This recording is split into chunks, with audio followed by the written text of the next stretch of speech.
Hi, my name is Janell Kristina. I am a somatic coach and Qigong practitioner, and I have 5 somatic micro habits, easy little things that you can incorporate into your daily life and routine that help a lot for anxiety, stress, if you're feeling overwhelmed, you're just sitting with a lot of big feelings all of a sudden, maybe you're dissociating and starting to feel a little bit far away.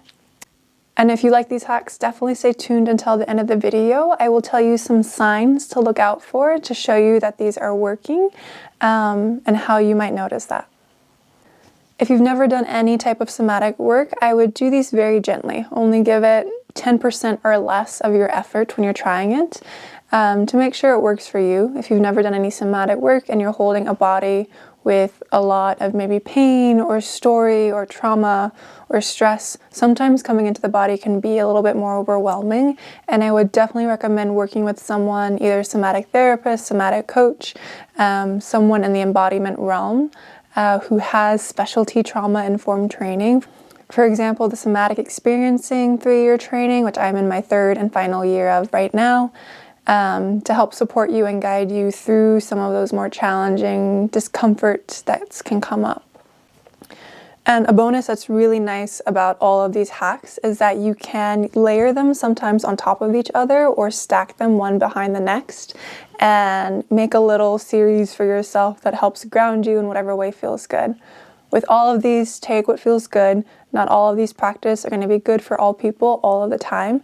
And whatever doesn't feel good, please leave it. So the very first hack that I have for you is called softening and opening up your awareness. Whenever we're kind of oriented towards a threat or in fight or flight mode or just having a bit of stress, what happens is we tend to get very short tunnel vision. We're focused on one little thing. Like if I just saw a tiny bug kind of walk across the wall, my whole vision system, my whole body is going to be oriented to looking for this little bug. My ears might even be listening like, oh, does it fly? Is it about to flap its wings? Is it going to scare me? And let's say the bug goes away. We're no longer in a time where we need to hyper-focus on this potential threat that we've just noticed. One way to help physiologically hack our system to getting out of that stress response is to open up the field of vision so you no longer have that tiny little tunnel vision. So ways you can do that is just gently looking slowly left and right. And feel free to do these with me if you'd like. And let your eyes just notice the space that you're in. Take in the room. Maybe noticing if there's anything in the room that feels like you need to deal with it before you can maybe come to find a little bit more ease and peace in the body. And especially noticing if there's nothing for you that you need to do right now to be safe, that if you're safe enough in the space, just noticing that nothing needs to be done for you to feel safe here. Watching this video recording, you might be looking at something in my own background.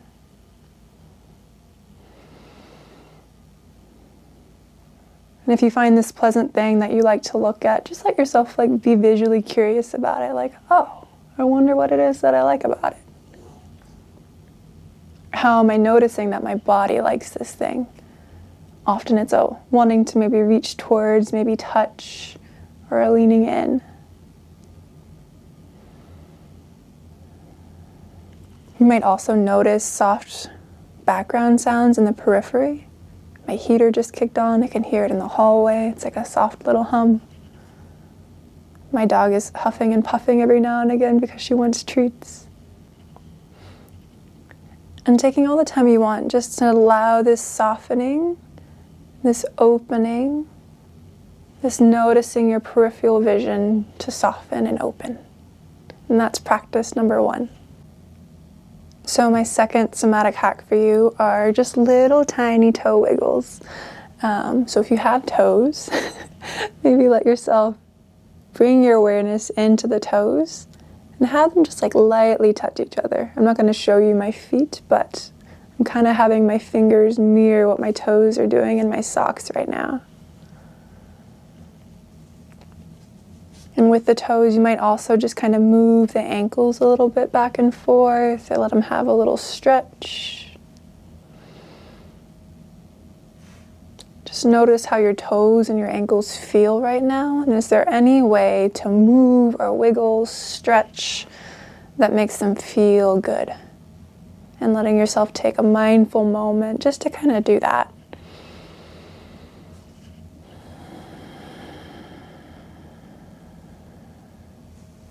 Bringing the awareness down into the legs, especially the feet into the toes, can help ground ourselves when something kind of stressful happens. So I can be present with myself and be present with whatever I'm facing. So my third somatic hack for you is called the touch and sway. The touch can be a lot of little things. It could be gently bringing some pinching into the face, which can be really nice if you're kind of starting to float away and dissociating, and not to the point of harm,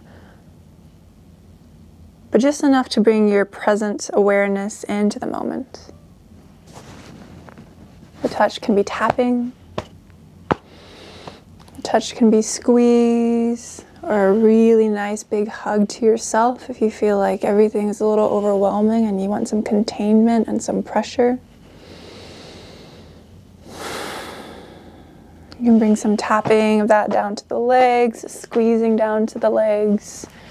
And with whatever you're doing, just bringing a little bit of unlockedness into the hips and also maybe the knees. And just taking a moment to move and touch. And you can often do this very subtly, even in conversation if I'm talking with somebody. I might put my hands behind my back and just have my thumb touch the inside of my forearm. I might slightly put my hands on the back of my hips and kind of massage my kidneys.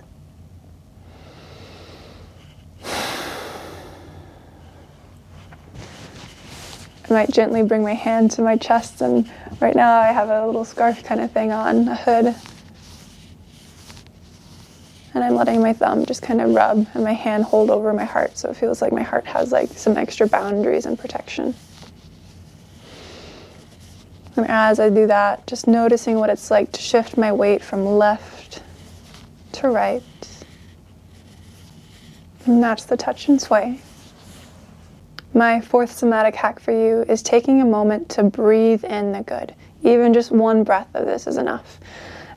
Especially for trauma survivors or someone who's in a period of really intense stress or even minimal stress. We're so wired to look out for things that could be threatening or more stressful, or the stress maybe getting worse or changing somehow, that we can totally miss good things that are happening. And this isn't any type of like toxic positivity. We're not trying to ignore or bypass whatever is challenging in the moment or that you're going through, but it's just to acknowledge that even in moments of challenge, there can be some good, sweet, pleasant, lovely things that are also happening. And so whenever I notice one of these things happening, is just taking a second to be mindful and breathe that moment in. Breathing in the good can be for these very, very simple things. Right now, this tea that I'm drinking is in a nice warm mug, and my hands feel a little bit achy from all the typing I do for work. And so I'm noticing that like the warmth feels soothing in my hands. So I'm going to take a moment just to be slow with this and let myself savor it and breathe some of that goodness in. Times when I breathe in the good a lot is when I see a really beautiful sunset, or my pet, my dog, is doing something super, super cute, or if I witness like a random act of kindness out in the world, like in strangers, especially with having, it feels like so little hope in humanity sometimes, allowing myself to notice this like very beautiful act of kindness that's totally separate from me and people, and breathing that goodness in. Allowing myself to like savor it and be with it and stretch that period of goodness out for longer. It can really help make stress and worry, overwhelm, and all of these other things have a little bit more ease, like some of the edge is taking off of those stressful feelings. My fifth and final somatic hack for you for this video is to shake and sound. I like this one a lot more, especially if I'm feeling frustrated, if I'm feeling nervous, anxious, angry. I find a sound, or sometimes it's a word, but usually it's like a grr, something like that. I find the sound that matches whatever my internal state is, and I let myself bring some kind of like to it, just so it feels like that energy. I'm not trying to swallow it, I'm not trying to force it down, I'm not trying to contain it all the time, that I get a chance to kind of shake it off and out a bit. And especially for this exercise, if this is something that's brand new to you, that you've never done anything like this before, definitely take it super, super gentle and light at first. Maybe only doing it 2 to 5%, taking a pause, giving it a rest, seeing how you feel a few hours afterwards, and then slowly work your way up in a way that feels safe and attainable. And if you notice that it's overwhelming at all, definitely stop, bring yourself down, and do whatever helps you feel more calm and safe and at peace and content. So for example, right before this video, I was really nervous and I had all this nervous energy, and so I might just be like,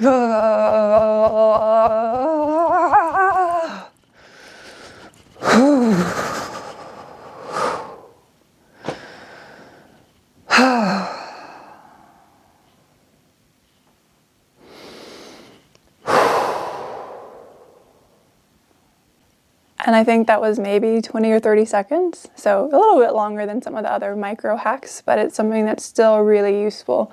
Let's say you're going into a job interview, you're coming out of a job interview, a date, a challenging conversation, something going on with work. So with all of these, ways to notice if they are working is to notice afterwards how you feel and what it's like for your body during. Some really common signs of discharging excess energy and finding more calm. People will often take a big yawn or a big deep breath that feels settled. Often people will bring a little bit more movement into the body just doing these practices so they're not so still, rigid, or maybe frozen. You might feel more comfortable, more at peace, more at ease. Your breath will slow down, your heart rate might decrease. You might start to look around and feel more curious or playful. You might feel more comfort and more ease. So those are things to look for to see if these hacks are kind of having the desired goals and reactions. Make sure you're going slow enough to give these processes a chance, whether that's taking in a full breath to be with the good and maybe a few breaths to notice how that feels.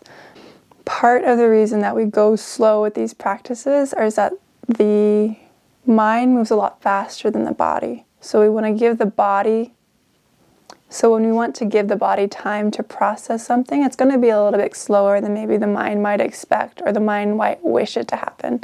So more time and more spaciousness allow for these things to move through our system. And again, you can layer these on top of each other, so you can do the toe wiggle, the touch and sway at the same time while you're looking around. Whatever feels right for you. So if you watch this whole video, feel free to leave in the comments down below. Let me know which one of these is your favorite. Again, my name is Janell Kristina. I'm a Qigong and Somatic practitioner.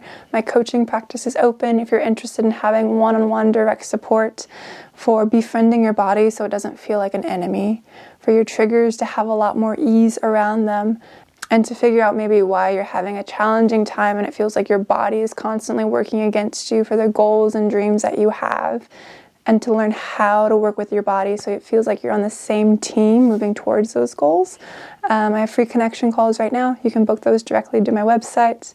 If there's anything somatic-wise that you're curious or want more support around, let me know. I plan to make more somatic videos in the future at my own pace. So feel free to give me some inspiration and I'll tweak something up. Yeah, and thank you for watching. Subscribe if you want to see more, and I'll see you next time.